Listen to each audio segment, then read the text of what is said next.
अस्सलाम वालेकुम। उम्मीद करती हूँ आप सब खैर खैरियत से होंगे। आमिर लियाकत के इंतकाल के अगले ही रोज़ उनकी जायदाद की तकसीम की बातें शुरू हो गईं। ये बातें किसकी जानिब से की गई, किसका एक्ट ऐसा सामने आया। दानिया ने अचानक से कुरान मजीद पढ़ते वीडियो क्लिप शेयर करना शुरू कर दिए।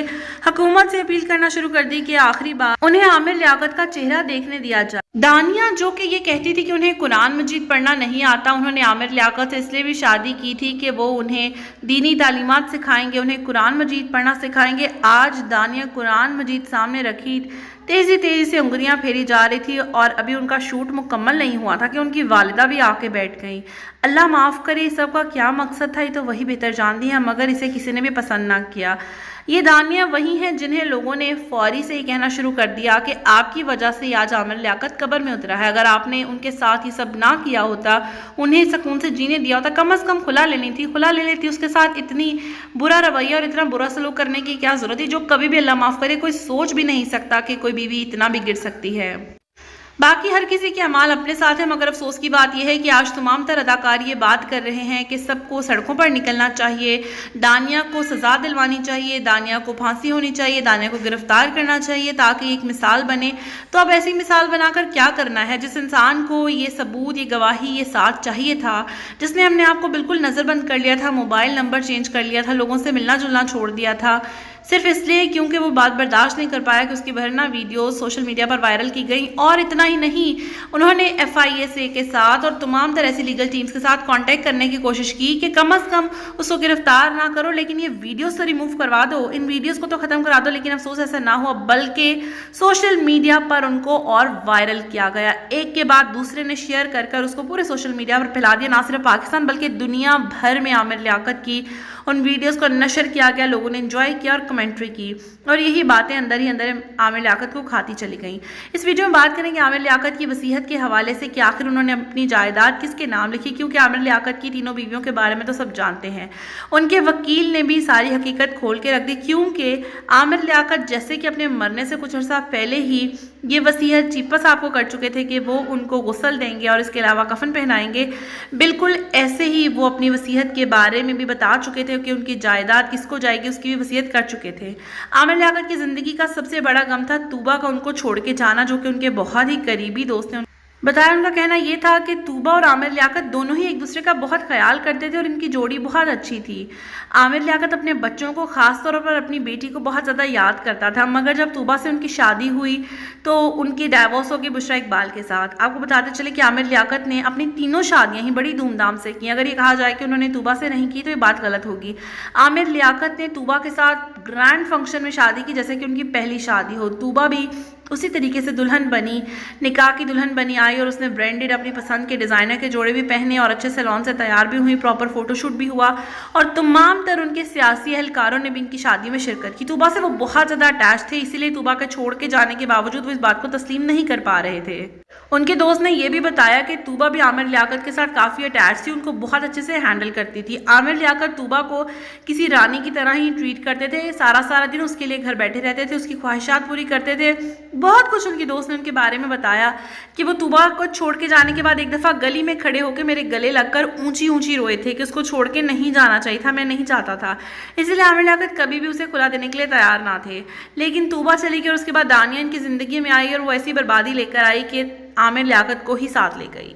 आमिर लियाकत इस दुनिया में नहीं रहे, जो कि सबके लिए काफ़ी तकलीफ खबर है, क्योंकि ये ऐसे हालात में खबर है। बेशक अल्लाह पाक ने हर इंसान की मौत का एक वक्त मुकर्रर कर रखा है, कभी एक्सीडेंट, कभी बीमारी, कभी अचानक मौत, कुछ भी वजूहात बन जाती हैं। लेकिन आमिर लियाकत ज़िंदगी की ऐसी स्टेज में थे जहां पर उन्हें लोगों का साथ, हमदर्दी और मोहब्बत चाहिए था, उन लोगों का जिन्हें उन्होंने अपनी ज़िंदगी के कई साल दिए थे। ये वो लोगों से मोहब्बत चाह रहे थे जिनके लिए वो रोज़ रमज़ान ट्रांसमिशन में पूरा महीना सेट पे रहते थे, जो लोग उन पर प्यार निछावर करते थे। आमिर लियाकत के घरों से दुआएं आती थी, बच्चे उनके नाम के उनके पोस्टर्स लेकर आते थे, उनके लिए पेंटिंग्स करके लाते थे और बताते थे हमारी मामा आपको दुआएं देती थी, हमारी दादो दुआएं देती थी। वो उन सब चीज़ों को मिस कर रहे थे, मगर अफसोस की ज़िंदगी में जो आजमाइशें लिखी होती हैं, जो चीज़ें लिखी होती हैं, वो अपने वक्त मुकर्रर के मुताबिक होनी होती हैं। और अब सब लोग अफसोस कर रहे हैं, हर कोई ये कह रहा है कि इसके लिए आवाज़ उठानी चाहिए थी, और बल्कि कुछ अदाकार अब आवाज़ उठा रहे हैं। حال ہی میں بھی کچھ اداکاروں نے ویڈیو کلپ شیئر کیے جہاں پر یہ کہا گیا کہ بہت غلط ہوا، ایسا نہیں ہونا چاہیے تھا، ان ویڈیوز کو ڈیلیٹ کر دینا چاہیے تھا، اب ایکشن لینا چاہیے۔ اب آپ کے ایکشن لینے کا کیا فائدہ؟ جس نے ان چیزوں کی تکلیف اٹھائی، جس نے یہ سب برداشت کیا، جو چیختا رہا کہ آپ لوگ زیادتی کر رہے ہیں میرے ساتھ، آپ کیوں نہیں ایکشن لے رہے، لیکن کسی نے نہیں سنی، تو آج یہ لوگ نہ جانے کیوں ایکشن لینے پہ آ گئے، کیونکہ تب انٹرٹینمنٹ کر لی۔ اب آپ بتاتے چلے وصیت کے بارے میں بھی، چونکہ عامر لیاقت کے وکیل نے یہ بتایا کہ عامر لیاقت کی وراثت میں 2 بچے ہیں، ایک بیٹا اور ایک بیٹی۔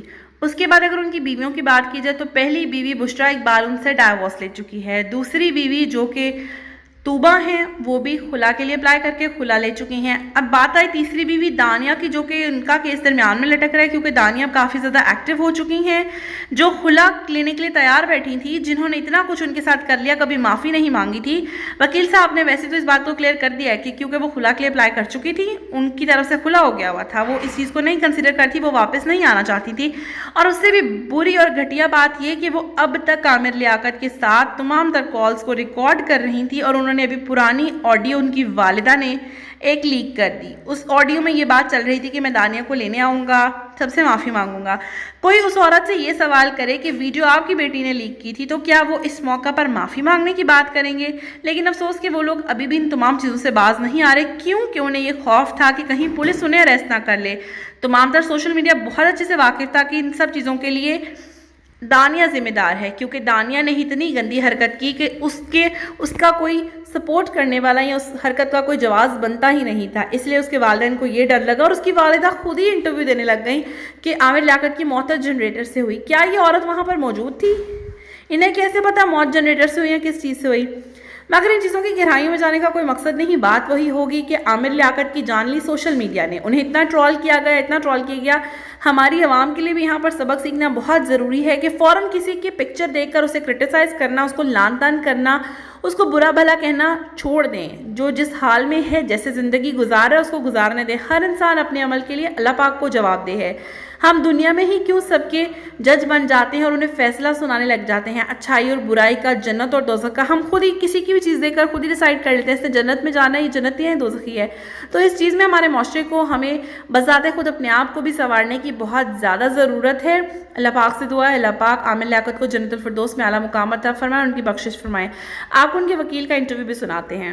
میں advocate Abdul Khurshid Khan, advocate supreme court, Aamir بھائی سے گزشتہ کافی عرصے سے وابستہ ہوں۔ 3 وائف کے اندر ایک بشرا صاحبہ ہیں، ان کو بھی خلا ہو گئی ہے، انہوں نے خلا لے لی، طوبہ نے خلا لے لی، تیسری نے بھی خلا کے لیے اپلائی کر دیا، اور اپنی زندگی میں انہوں نے جو باتیں کہی ہیں وہ انشاءاللہ وقت آنے کے اوپر میڈیا کو بھی بتائیں گے اور کورٹ کو بھی بتائیں گے، کیونکہ وہ کورٹ کے اندر معاملہ پروڈیوس ہے، وہاں پہ زیر سماعت ہے، لہٰذا اس کے اوپر کمنٹس کرنا ابھی اچھا نہیں لگتا کہ جب تک کورٹ کے اندر وہ ساری چیزیں کلیئر نہ ہوں۔ ان کے لیگل ایئرز کے حوالے سے یہ بات کسی سے ڈھکی چھپی نہیں ہے کہ احمد اور دعا وہ ان کے حقیقی وارث ہیں، اور ان کے حقیقی وراثت کے حساب سے انہی کو نادرہ کے ریکارڈ میں دیکھ لیں یا کسی طرح دیکھ لیں، انہی کا نام سر فہرست ہے۔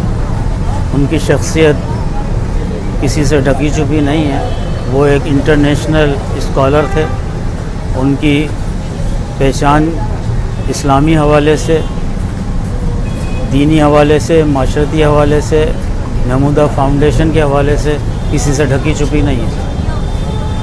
جس طریقے سے کچھ لوگوں نے رومرز اڑائیں، یہ سب انشاءاللہ وقت آنے پہ ہم جواب بھی دیں گے اور ڈاکومنٹری جواب دیں گے۔ ان کی شخصیت بے داغ ہے، اس حوالے سے بھی بے داغ ہے کہ انہوں نے جو کام کیے وہ ایسی فلاح کے لیے کام کیے جو رہتی دنیا تک ان کے نام سے وابستہ رہیں گے اور جس کو لوگ بھلا نہیں سکتے۔ ہم ایسے قابل شخص سے محروم ہو گئے۔ جو چیزیں سوشل میڈیا میں یا ٹی وی میں یا یوٹیوب پہ چلی ہیں، ان لوگوں کو، جن لوگوں نے یہ چیزیں چلائی ہیں، کم از کم ان کو کسی کی ذاتیات کو اس طریقے سے ہرٹ نہیں کرنا چاہیے تھا جس سے آدمی ڈپریشن کا شکار ہو جائے، اور ڈپریشن کا شکار ہونے کے بعد وہ اپنے ملک کو چھوڑنے کی باتیں کرے، اور ملک کو چھوڑنے کی بات کرنے کے ساتھ ساتھ وہ اتنا دل برداشتہ ہو جائے کہ وہ گوشہ نشینی اختیار کر لیں، لیکن اتنی تمام چیزیں ہونے کے باوجود وہ ایک بہادر آدمی تھے، ایک نڈر آدمی تھے.